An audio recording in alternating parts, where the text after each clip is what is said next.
അതിസുന്ദരമായ സുഖവാസ കേന്ദ്രമാണ് മസൂറി. അവിടെ 39കാരിയായ ഒരു പെൺകുട്ടി തൻ്റെ ഹോട്ടൽ മുറിയിൽ ദുരൂഹ സാഹചര്യത്താൽ കൊല്ലപ്പെടുന്നു. ആ ഹോട്ടൽ പ്രേതം വേട്ടയാടപ്പെടുന്ന ഒരിടമായി മാറി. ഇന്നും പ്രേതത്തിൻ്റെ സാന്നിധ്യം കൊണ്ട് കുപ്രസിദ്ധി ആർജിച്ച സവോയ് ഹോട്ടലിൻ്റെ കഥയിലേക്ക് നമുക്ക് കടക്കാം. Welcome to my channel. This is Neethu Unnikrishnan.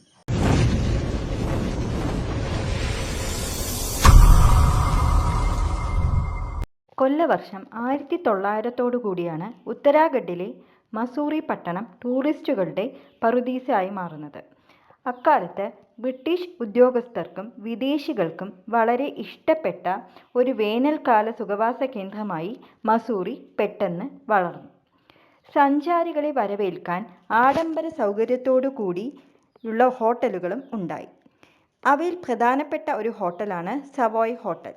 അക്കാലത്ത് റൈറ്റേഴ്സ് ബാർ എന്നറിയപ്പെടുന്ന ഈ ഹോട്ടലിൻ്റെ ബാർ 1947 സ്വതന്ത്രം ലഭിച്ച് വർഷങ്ങൾക്ക് ശേഷവും പ്രശസ്തമായി കണക്കാക്കപ്പെട്ടിരുന്നു. മസൂറിയുടെ വളർച്ച പോലെ തന്നെ സവോയ് ഹോട്ടലിൻ്റെ പ്രശസ്തിയും അതിനൊത്ത് ഉയർന്നു.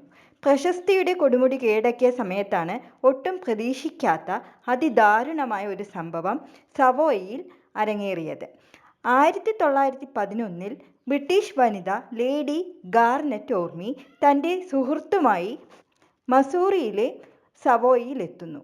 39കാരിയായ അവൾ തൻ്റെ കാമുകനുമായി ഇംഗ്ലണ്ടിൽ വെച്ച് വിവാഹ നിശ്ചയത്തിൽ ഏർപ്പെട്ടിരുന്നുവെങ്കിലും പിന്നീട് ആ യുവാവിൻ്റെ മരണത്തോടെ ജീവിതത്തിൽ ഒറ്റപ്പെടുകയായിരുന്നു. അന്തർമുഖിയായ ആ യുവതി പ്രേതങ്ങളെക്കുറിച്ച് പഠിക്കുന്നതിനും അവയെ പിന്തുടരുന്നതിലും ഇഷ്ടങ്ങൾ കണ്ടെത്തി. അവൾ അടച്ചിട്ട തൻ്റെ മുറിയിൽ സുഹൃത്തുമായി സദാസമയവും പ്രേതങ്ങളുമായുള്ള സമ്പർക്കത്തിലും പഠനത്തിലും ഏർപ്പെട്ടുകൊണ്ടിരുന്നു. അവളുടെ ഇഷ്ടങ്ങൾ തേടി അവസാനം സുഹൃത്തുമായി സവോയിലും എത്തി. എന്നാൽ ഒരു പ്രഭാതത്തിൽ മസൂറി ഉണർന്നപ്പോൾ ലേഡി ഗാർനെറ്റ് ഓർമി അവളുടെ ഹോട്ടൽ മുറിയിൽ ദുരൂഹ സാഹചര്യത്തിൽ കൊല്ലപ്പെട്ടതായി കണ്ടു. തുടർ പരിശോധനയിൽ അവൾക്കായി കരുതി വച്ചിരുന്ന മരുന്നിൽ സ്ട്രിച്ച്നൈൻ എന്ന രാസപദാർത്ഥം കലർത്തിയതായി കണ്ടെത്തി. മരണവാർത്ത അന്നത്തെ കാലത്ത് ഇന്ത്യ ഒട്ടാകെ വലിയ വാർത്താ പ്രാധാന്യം ലഭിച്ചതായിരുന്നു. കേസ് അന്വേഷണത്തിൻ്റെ ഭാഗമായി സുഹൃത്തിനെ ഉൾപ്പെടെ ഹോട്ടലിൻ്റെ ജീവനക്കാരെ അടക്കം കസ്റ്റഡിയിലെടുത്ത് ചോദ്യം ചെയ്തു. എന്നാൽ ഓർമി കൊല്ലപ്പെട്ടത് എങ്ങനെയെന്ന് വ്യക്തമായ ഒരു ഉത്തരം ആർക്കും ലഭിച്ചില്ല.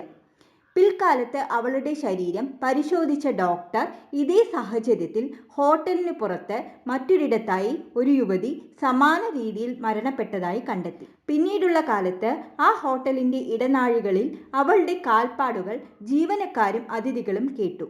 ചില സമയങ്ങളിൽ അവളുടെ ഞരക്കങ്ങളായും പൊട്ടിച്ചിരികളായും അവർ കാണുകയും കേൾക്കുകയും ചെയ്തു. സവോയ് ഹോട്ടലിൻ്റെ മുക്കിലും മൂലകളിലും ഇന്നും അവളുടെ സാന്നിധ്യം പലരും അറിയുന്നതായി പറയപ്പെടുന്നു. ബ്രിട്ടീഷ് ഭരണകൂടത്തിന് കീഴിൽ നടന്ന ഈ ദുരൂഹ മരണം അക്കാലത്തെ ഏറെ പ്രസിദ്ധമായിരുന്നു. പല പ്രശസ്ത കവികളും കഥാകാരന്മാരും ഓർമ്മയുടെ ദാരുണമായ മരണത്തെപ്പറ്റിയും അവളുടെ പ്രേത സാന്നിധ്യത്തിൽ പ്രസിദ്ധമായ സവോയ് ഹോട്ടലിനെ പറ്റിയും കൃതികൾ എഴുതുകയും കവിതകൾ രചിക്കുകയും ചെയ്തു.